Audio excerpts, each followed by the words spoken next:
was only 7 years old when my family moved into the old Victorian house on Elm Street. It was the biggest house on the street, with a crooked chimney that looked like a witch's hat and windows that always seemed to be watching you. The other kids wouldn't come near it, whispering about strange things happening inside. But my parents didn't believe in ghosts, so we moved in. Christmas was coming, and my excitement was bubbling over. I decorated the whole house myself, with strings of popcorn and sparkly ornaments. On Christmas Eve, I hung my stocking on the fireplace, dreaming of all the wonderful presents Santa would bring. But that night, something strange happened.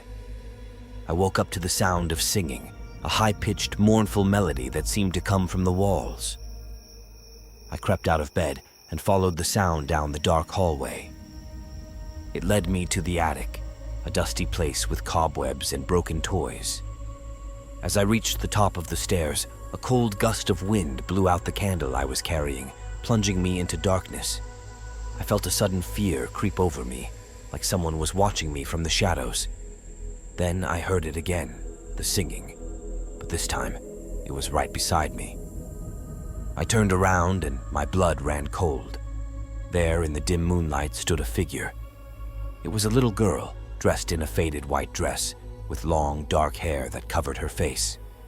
She was staring at me with glowing red eyes, singing the same eerie song. Terror gripped me and I screamed, but no sound came out. The little girl just smiled, a wicked smile that stretched from ear to ear. Then she reached out a skeletal hand and touched my cheek. It was ice cold, and I felt a wave of nausea wash over me. The next morning, I woke up in my bed, my head pounding. I felt weak and dizzy, but the memory of the night before was vivid in my mind. I told my parents about the little girl, but they didn't believe me. They said it was just a bad dream, that I had been too excited about Christmas. But I knew it wasn't a dream. I could still feel the icy touch of the little girl's hand on my face. And every night, I heard the singing, growing louder and closer. Christmas Day arrived, and the house was filled with the smell of delicious food and the sound of laughter. But for me, the joy was gone.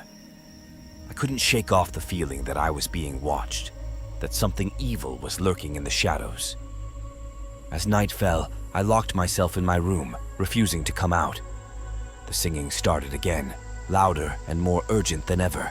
The words were clearer now, and they sent shivers down my spine. Come out, little one," they sang. "We miss you. Come join our fun." Suddenly, the door burst open, and the little girl stood before me. Her eyes were glowing brighter, and her smile was even wider. She held out her hand to me, beckoning me to come closer.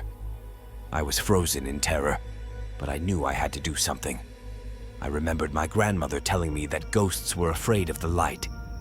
So I grabbed my flashlight and shone it directly at the little girl. She screamed a piercing scream, a sound that made my ears ring. Then she began to fade away, like smoke in the wind. Finally, she was gone, leaving behind only the echo of her haunting song. I collapsed onto the floor, trembling with fear and relief. The singing had stopped, and I knew that the little girl wouldn't be back, but the memory of her would stay with me forever, a chilling reminder of the Christmas I encountered a real-life ghost.